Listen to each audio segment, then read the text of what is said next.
It's Sunday, 7 p.m. in Invrel, 11 a.m. in Rocamadour.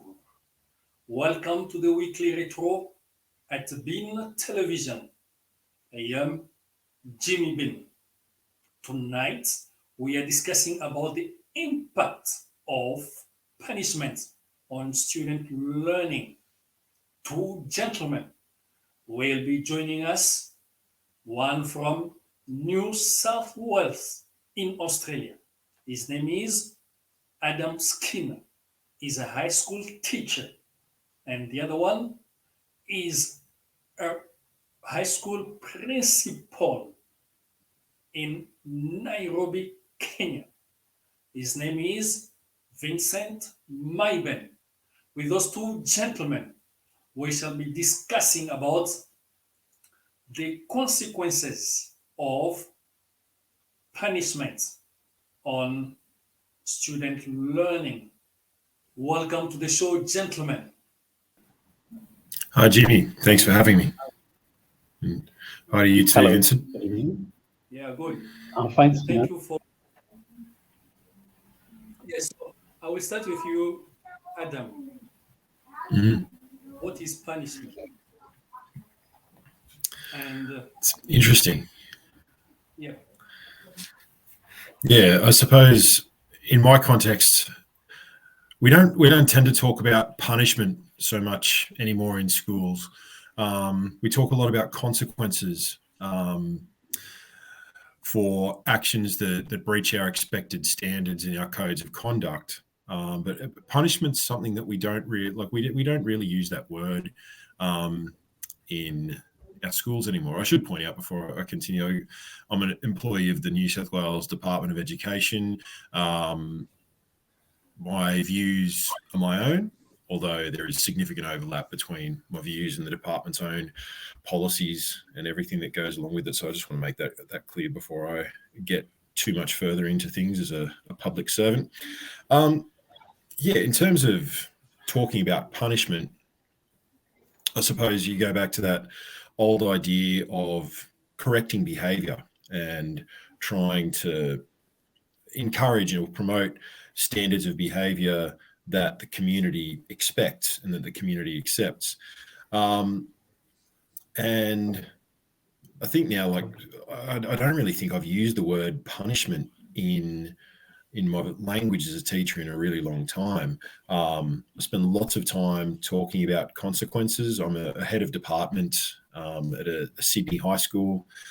So behavior management is one of my key responsibilities to the faculty members who work with me. So we spend a lot of time talking about behavior management, and what we try and do is foster and encourage positive behaviors that we want to see in the classroom and in the broader school environment. And of course, this varies from school to school and from community to community, and has a number of different factors that influence it. So yeah, I think punishment's something that we've gone away from, but there are certainly, consequences that we talk about all the time in terms of how we manage student behavior. And some of those consequences, they could be, very minor level things from, student reflection on behavior, student groups reflecting on behavior, to more serious formalized sorts of punishment like after school detention and suspension. And in the most extreme cases, there is also the possibility of expulsion from the school system. That's very rare and uncommon. So yeah, I think a lot of the time when you talk about punishment, you're sort of going back to ideas of physical punishment, which have really sort of, fallen out of the public eye in recent decades. So yeah, that's about my view of it. Mr. Maiben, Vincent, any view? Yes. My view, and in the context of Kenya, all punishments have been removed. Yeah. But like Skinner said, um, what is there is the students are made to understand that for every action, there is a consequence. So what means I used to as consequence is that if students like maybe they are in a team of football, they're in a team of volleyball, any other game like that, they are denied the opportunity to be there because as a result of what they have done. So it is a denial of privileges for the students to toe the line. So it's not a physical punishment. If the students are going home, maybe for break, for midterm break, some are told to stay and do some community service. So that way, or do their own homework from school. And you see, they don't like it. So next time, they will keep away from the mistakes they make so that they don't face the consequences. And that way, the behavior is molded. So, Hello? so in Kenya, what is allowed and what is not allowed when punishing a student? Before now, there used to be corporal punishment. A student would be canned, would be whipped. But after some time, that was removed. So it is privileges. Like a student who has not done homework can be told to remain behind when the others maybe are leaving for sports to do that homework. And because they would really want to do the sports, they would feel that something has been denied of them. Is that clear? What Hello? about the context? Hello? Adam, Hello? Yes, Yes. Jim. Adam, what about Australia? Yeah, so it sounds like we're very much in accord with each other. You know, it's more about denial of privilege, and made to understand that negative choices do have personal impacts. I mean, it's interesting to hear the example of homework being raised. Yeah, we have that expectation at my school as well, and we have one of the things that is expected of teachers is that if persistent homework, like if students are persistently not completing homework, teachers should be contacting families and making clear the school's expectations. I think, Vincent, from what you've said, it sounds like you're at a boarding school, and where students, go home. Is that right? And as a day school, public day school, we try and make sure that some of the consequences are being discussed and reinforced in the school setting and at home. So if there are persistent ongoing issues, we always make sure that family contact's a really important part of that. And we're fortunate at the school I work at to have very good relationships with our parent communities. And not every school has that, and that's through a range of factors that contribute to that connection between schools and families. So it does sound very similar. It's interesting. I was actually speaking to my father last week. He was a school teacher before he retired, and he was talking about his own experiences as a student with corporal punishment in the late 1960s. There was an incident in which he was going to get the cane, and he was a senior student at that time. I was 17, 18 years old, and he didn't think that the punishment was fair. And he said that to the teacher who was going to deliver the cane to him, and basically said, look, I've made one minor mistake. I'm an outstanding student. I'm a leader in the school community. I'm a school sports captain. I've made one mistake because I stayed up too late studying and missed athletics training, and I don't think it's fair that I should be caned for that. And he put his point to the teacher and walked away. No punishment. And he, was reflecting on that with me the other day,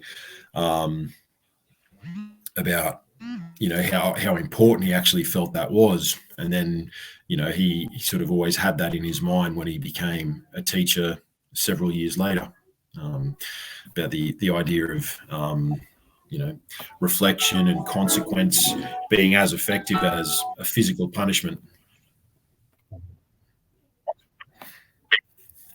So Vincent, do you think that students' behavior and discipline can Yes, only please. be controlled by Yes, please. The question is, do you think that the student behavior By? and discipline can only be controlled by punishment?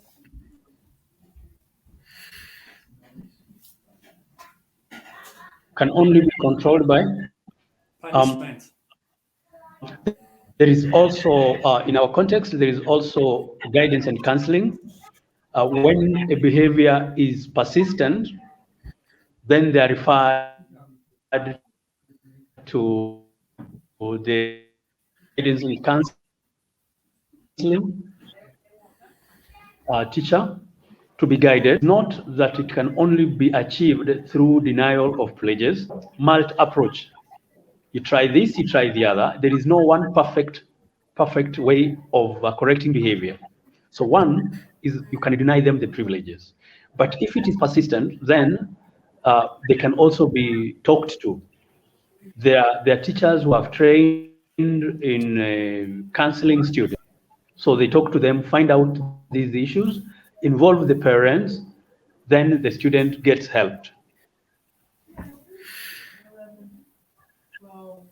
Adam, what do you say? Hello? Yeah, that's very, Hello? very similar to the approach that we take, and the approach that I've been used to throughout my career as a teacher. And I think, what Vincent's describing there, it really reflects to me principles of restorative justice, where students are given the opportunity to reflect on the ownership of their own actions. And of course, as Vincent said, sometimes denial of privilege isn't enough, and you absolutely do need those steps beyond. In terms of using punishment to correct undesirable behaviors, there's a really firm body of evidence that shows that negative consequences tend to reinforce negative behaviors.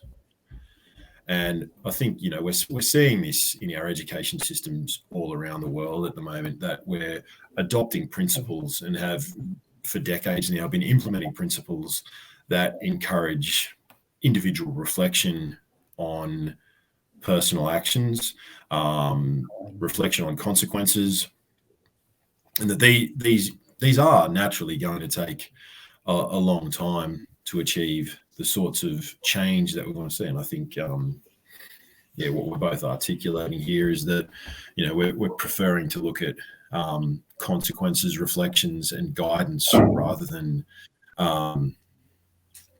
punishment. As I said, I always see punishment as it has those negative connotations that I think we're starting to move away from, sort of as systems and as social settings.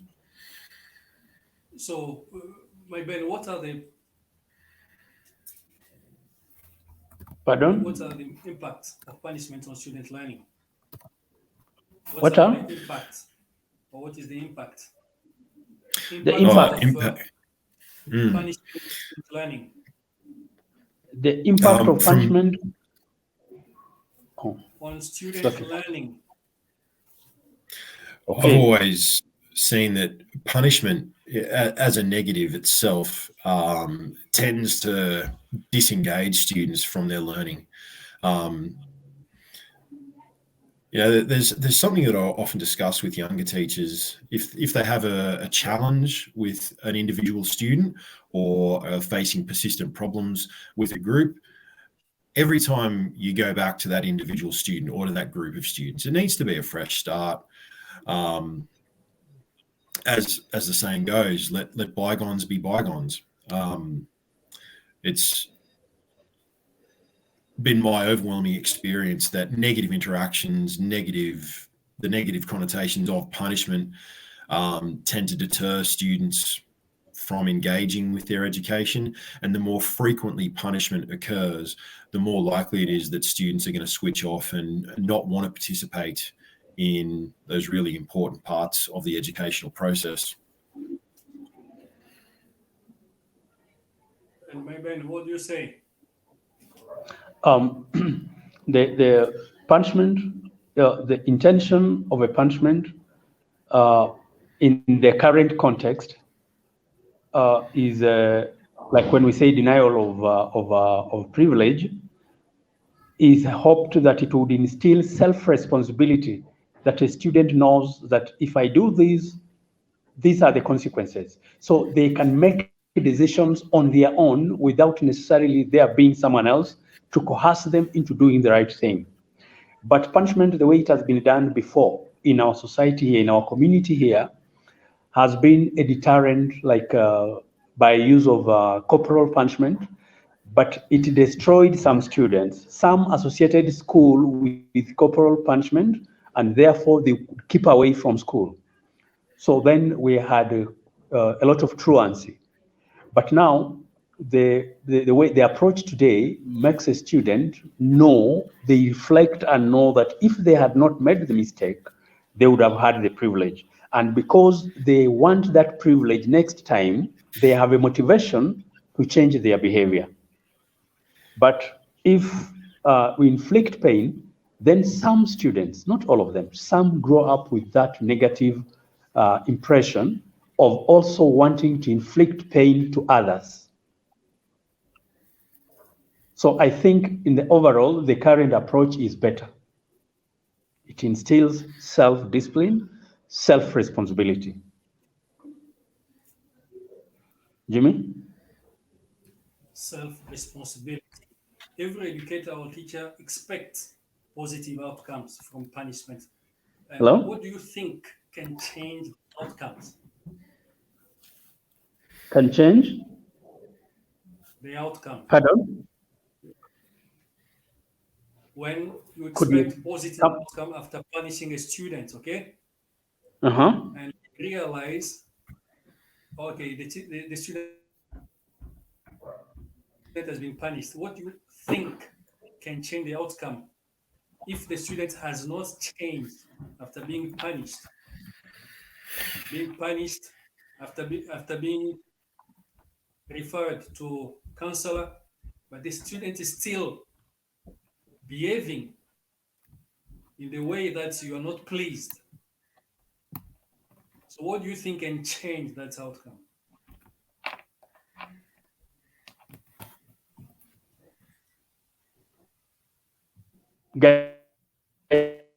Guidance. Yes? Guidance, one on one, or you will need to refer him or to refer to another professional?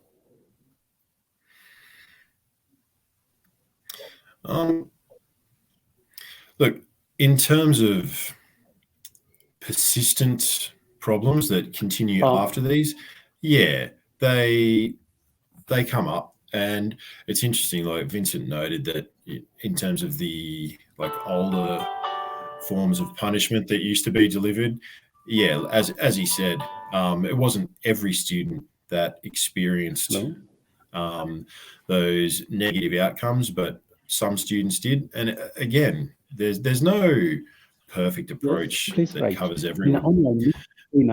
So in terms of seeking improved outcomes for students who aren't responding to consequences, yeah, guidance is essential, and that might take several years depending on individuals and their circumstances.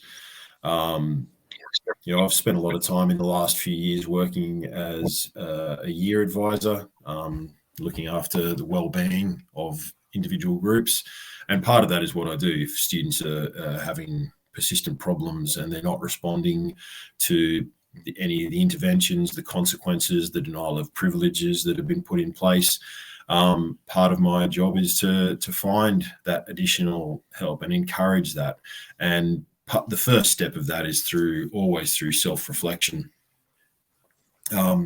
It's a really, really small number of students that don't respond positively to that sort of intervention over time. And for some students, it can be a matter of weeks or months. For other students, it does take years. And what I've experienced in my time is that some students actually need to really grow out of it, and they need to develop that level of maturity. And as I said, very, very small numbers will they'll never experience that. But it is very small compared to the overall total of what I've seen.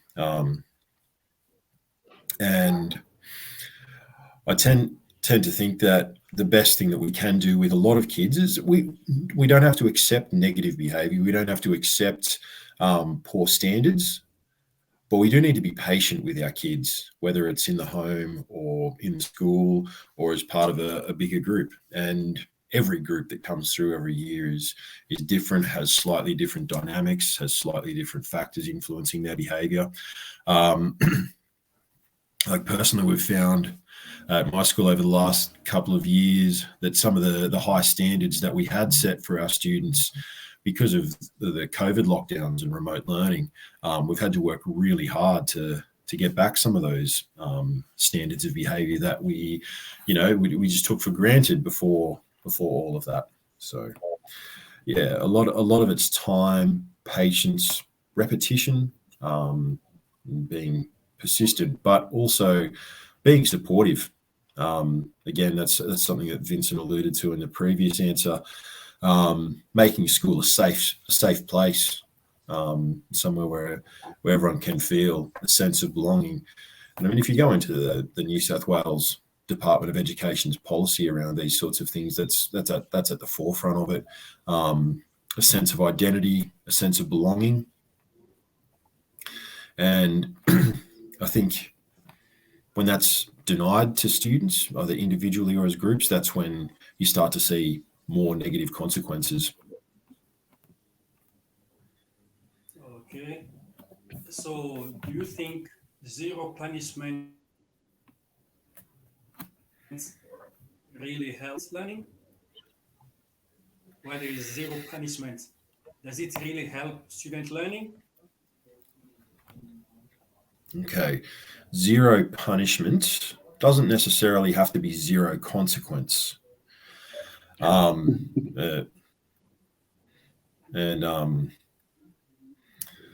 think that, pardon me, just have to keep clearing my throat at the moment. As I said in the last answer, we don't have to accept negative behaviors. We don't have to accept undesirable standards of behavior. I know that there are programs that have been in place in a lot of New South Wales schools for a really long time now called Positive Behaviours for Learning. And it encourages schools to set, really sort of broad values-based standards of behaviour that they try and encourage. And then that sort of becomes the sort of motto for the school.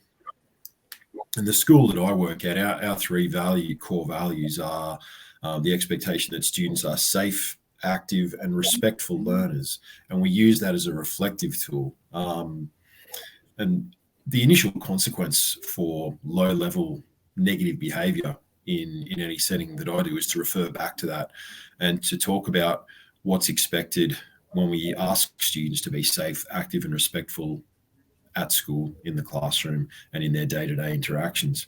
Beyond that, like I said, we don't have to accept negative behaviors. There are consequences that we can implement that are effective tools for managing negative behavior that aren't necessarily punishment.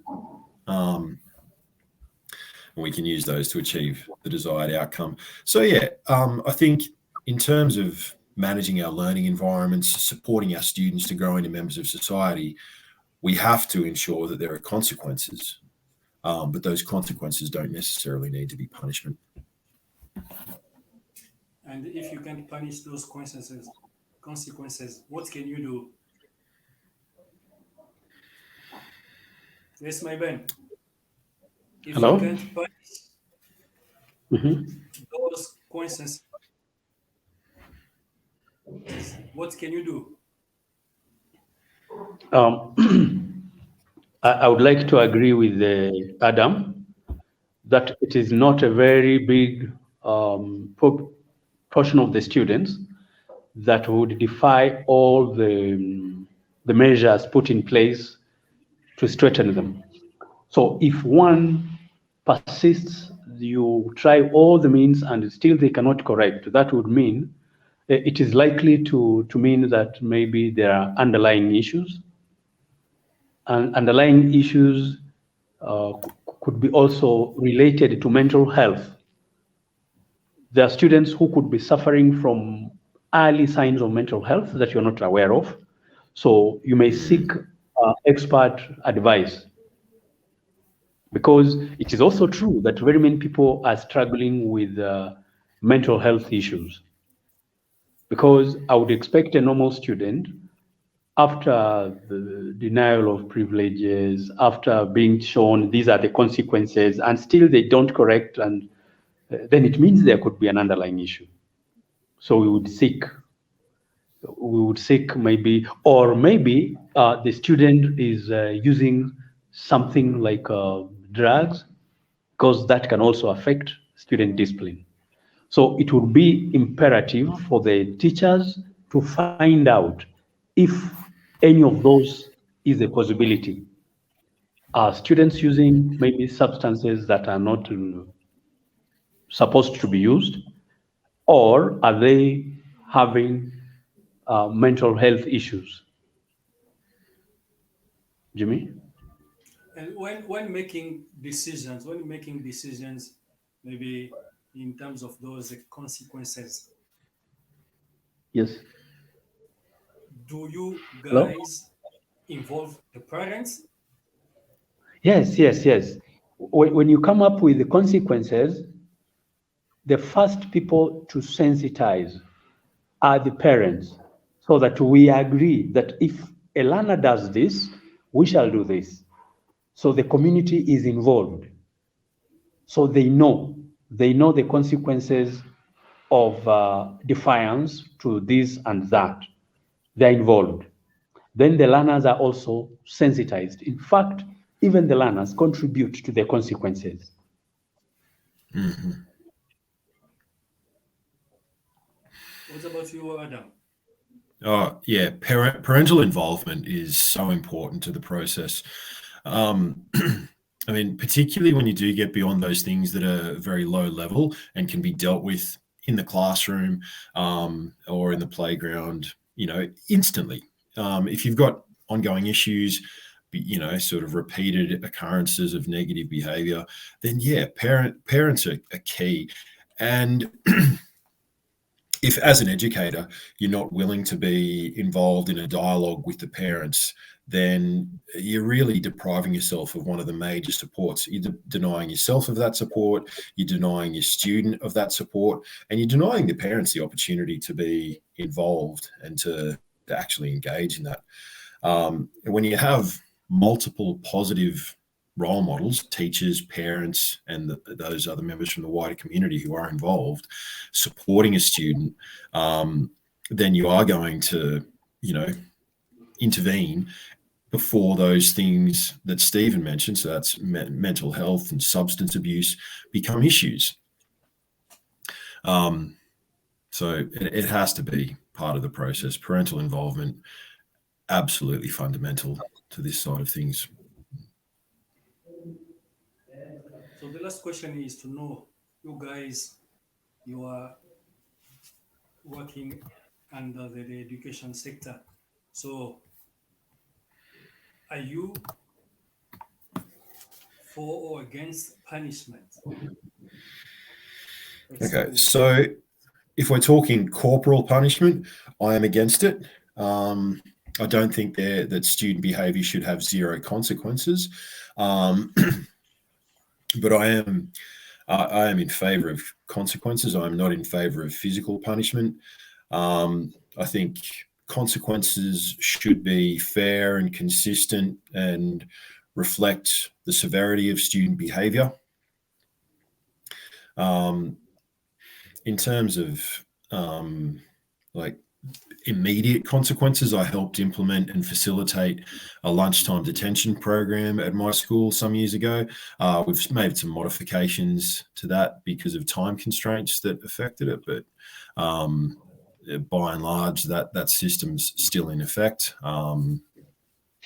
So there are those immediate and visible consequences that have to occur. Otherwise, there's no measure for what students can and can't do. In terms of punishment, like I said, corporal punishment, yeah, I am opposed to it. The teaching profession, where I am, and from what it seems around the world, opposes corporal punishment. There was an interesting case when corporal punishment was initially banned in New South Wales schools. That stayed in place for 20 years or so. In the 1980s, the New South Wales state government decided that they would return that right, if that's how you want to look at it, to the teachers. Corporal punishment was reinstated, and the teaching profession in New South Wales collectively refused to enforce that, took the stand against it. So that's almost 40 years ago that was returned and, rejected completely by New South Wales teachers. So, I'd have to say that I am opposed to physical punishment, but recognise that certain behaviours require reasonable consequences. What about you, Vincent? Yeah, like Adam, I don't support corporal punishment, and even in Kenya, by law, it is banned from schools. It is not used. So then, but consequences must be there. You see, schools do not operate in a vacuum. Schools operate in the communities, and all these communities, even from the religious point of view, there are consequences for every action, even in Christianity, in Islam, in all religions across the world. There are consequences for certain actions.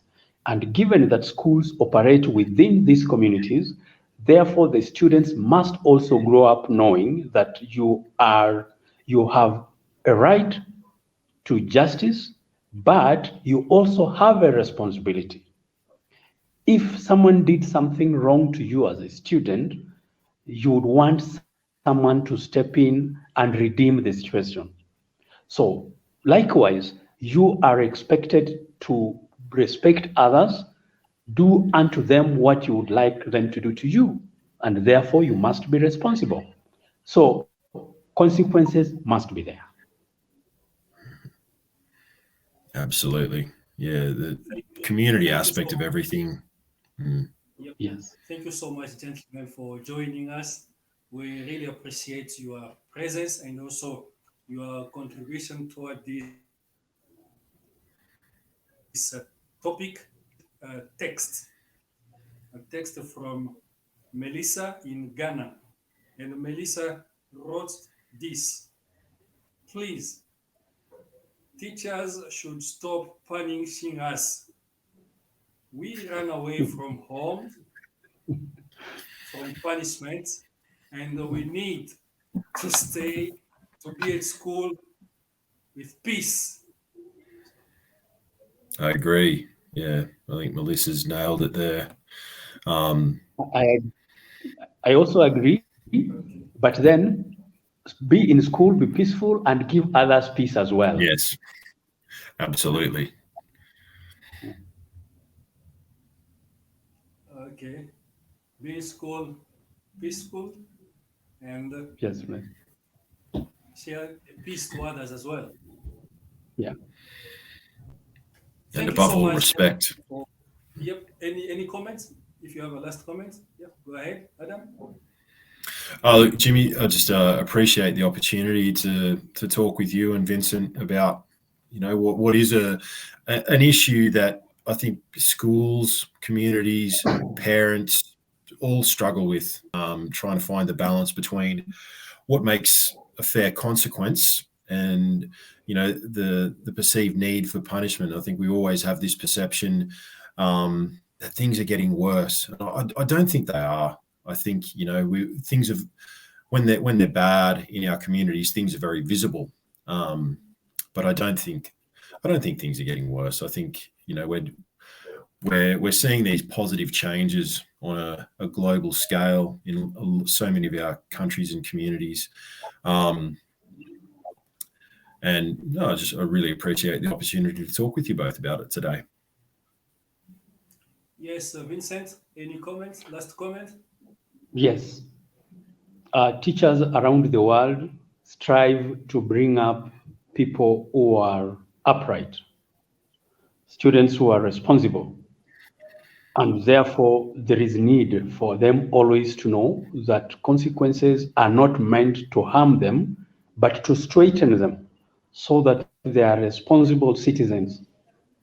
And they should also know every time we talk of a student's right, it must be accompanied by a responsibility. For example, you will not be a student, you say, I want my peace. No one should step on me, but you are busy stepping on others. So actually, it is to educate our learners to know that for every right, there is a responsibility. You want the right, allow others also to enjoy that right. That's what I would say. It has been nice talking to you, gentlemen. Thank you for your time. And as we conclude for tonight, for every right, there is a responsibility. Till we meet next time, bye.